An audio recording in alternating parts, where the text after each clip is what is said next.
tumabi. Yung tayo na lang sa tabi nila. I-video ko lang mamaya, litin pa ako ng mga yan. So far, wala pa namang nakakagat dito. Katakot naman yung mga yan. Ayan, nakalatag na sila mga sa likod. Anong pinapakain niyo dyan? Buhay na manok yung kinakain. Agoy pa. Sila na mismo yung papatay sa manok. Kasi kapag patay na yung binigay sa ganun kanila, ba? hindi nila kinakain. Talaga? Pinapabayaan na lang nila.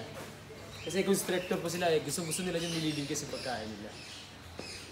Sila mismo yung papatay. Ayun ma'am sir, may manok doon sa loob. Yun yung biggest for now, si Juliet.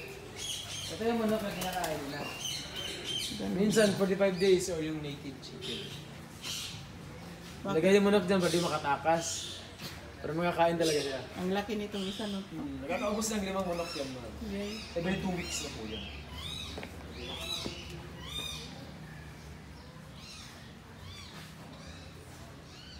May isa sila sa gilid. Ang laki, no? Ganito siguro yung kumain ng kambing namin. Yung siguro yung sa atin sa Pilipinas talaga, ma'am, yung reticulated. Siguro yung kumakain ng ano. Ito kasi mga Burmese pa ito, native sila from Burma, Myanmar.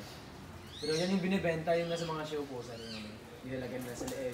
May sawa na nilunok yung kambing namin. Siguro marami naman sa wild yung mga fighting kasi natin, yung mga ngayon talaga. Kahit maliit lang kasi yung bibig nila, nag-i-expand yan pag kumakain sila.